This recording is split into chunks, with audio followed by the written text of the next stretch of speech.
News, सच जरूरी है। नमस्कार दर्शकों, यह है एमएस न्यूज नेटवर्क और आप देख रहे हैं एमएस न्यूज टीवी। मैं हूं आपके साथ शुभांगी। तो आइए देखते हैं आज की कुछ खास खबरें। लंदन में मंत्री अतिश्री ने भारत में सबसे ज्यादा कुपोषितों का किया जिक्र।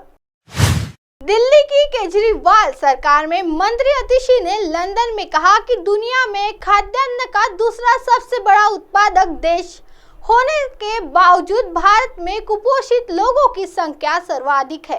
अतिशी के इस बयान पर भारतीय जनता पार्टी ने कड़ी प्रतिक्रिया व्यक्त की है।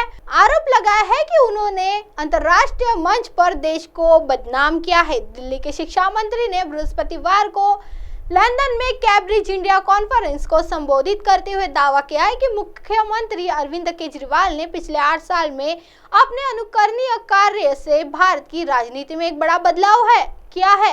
अतिशी ने कहा, भारत के लोकतांत्रिक इतिहास में यह पहली बार है कि शासन पर राजनीति की जारी है और देश भर विभिन्न दलों के शीर्ष एजेंडे में शिक्षा और स्वास्थ्य शामिल है। उन्होंने कैम्ब्रिज जज बिजनेस स्कूल द्वारा आयोजित कार्यक्रम में कहा, यह वाकई चिंता की बात है कि शिक्षा और स्वास्थ्य सेवा की प्राथमिकता देने में सरकारों को इतने साल लग गए हैं। पिछले 75 वर्षों में हमारे पास एक भी राजनीतिक दल नहीं था जिसने देश की शिक्षा प्रणाली को बदलने और हर बच्चे को उनकी पृष्ठभूमि से इतर गुणवत्तापूर्ण शिक्षा प्रदान करने का दावा किया हो। केंद्रीय मंत्री हरदीप सिंह पुरी ने कांग्रेस नेता राहुल गांधी और अतिशी के विदेश में दिए गए बयानों पर शुक्रवार को कटाक्ष करते हुए कहा कि उनकी टिप्पणियों को गंभीरता से लेने की जरूरत नहीं है।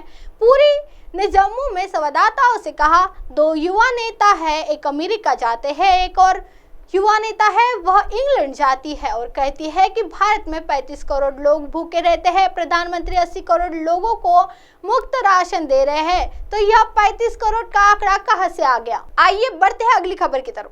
मणिपुर हिंसा को लेकर मोदी सरकार पर हमलावर कांग्रेस। पूर्व गृह मंत्री ने ट्वीट कर कहा, एक इंजन में ईंधन नहीं है, दूसरा इंजन अलग हो गया है। यह स्पष्ट है कि मुख्यमंत्री बीरेन सिंह मणिपुर में सभी तबकों का विश्वास खो चुके हैं। यह भी स्पष्ट है कि प्रधानमंत्री मोदी भी मणिपुर के लोगों से बात करने और शांति की अपील करने के इच्छुक नहीं है। कांग्रेस के संगठन महासचिव केसी वेणुगोपाल ने ट्वीट किया, प्रधानमंत्री ने चुप्पी साध रखी है और उनकी सरकार ने अब तक कोई ठोस कदम नहीं उठाया है। इस भयावह हालात के लिए कौन जिम्मेदार है? वेणुगोपाल ने कहा कि प्रधानमंत्री नरेंद्र मोदी को तत्काल सर्वदलीय बैठक बुलानी चाहिए क्योंकि देश जवाब मांग रहा है। कांग्रेस प्रवक्ता सुप्रिया श्रीनेत ने दावा किया कि मणिपुर में अब केंद्र सरकार के एक मंत्री का घर जला दिया है। कानून व्यवस्था पूरी तरह से ध्वस्त है। हाल ही में गृह मंत्री गए थे, लेकिन उनके दौरे के बाद हिंसा और भड़क गई है। उन्होंने यह भी कहा कि इतने बड़े पैमाने पर हिंसा भड़कने के बाद भी प्रधानमंत्री ने अब तक एक शब्द नहीं बोला है। प्रधानमंत्री को इसका ज्ञात लेना चाहिए और स्थिति में सुधार के लिए प्रयास करना चाहिए। मणिपुर में करीब 1.5 महीने से पहले मेती और कुकी समुदाय के लोगों के बीच भड़की जातीय हिंसा के बाद से 100 से अधिक लोगों की जान जा चुकी है। आइए बढ़ते हैं अगली खबर की ओर। गोल्ड बॉन्ड स्कीम के लिए मोदी सरकार ने तय किया issue price.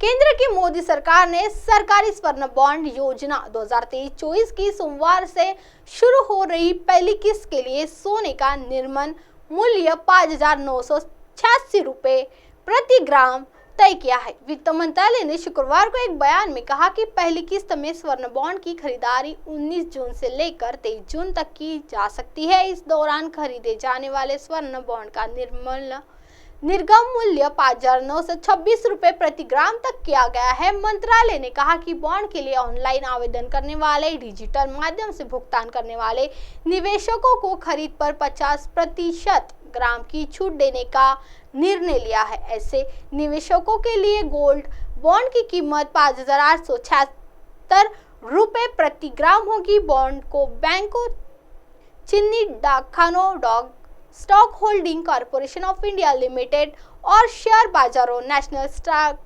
Stock exchange BSE के माध्यम से बेचा जा सकता है। सोने की भौतिक मांग को कम करने और घरेलू बचत के एक भाग को सोना खरीद के जरिए वित्तीय बचत में बदलने के उद्देश्य से SAGB योजना पहली बार नवंबर 2015 में लाई गई थी। स्वर्ण बांड की कीमत 9,999 शुद्धता वाले सोने की औसत बंद कीमत के आधार पर India Boolean and jeweller association तय करता है। अब आप हमारे चैनल को आपके मोबाइल पर भी देख सकते हैं। मोबाइल ऐप पर देखने के लिए play store MS news T आज डाउनलोड करें। इंस्टा, ट्विटर, हाईकुक, फेसबुक और कई सोशल मीडिया के प्लेटफॉर्म पर हमारा चैनल उपलब्ध है। आप इसे यूट्यूब पर भी देख सकते हैं। आप हमारे चैनल को लाइव भी देख सकते हैं www.msnewst.com पर। फिलहाल वक्त तो चला है दर्शकों ब्रेक का। ब्रेक से लौटने के बाद देखिएगा देश और दुनिया की तमाम खबरें। बनी रहिए MS न्यूज टीवी पर। नमस्कार।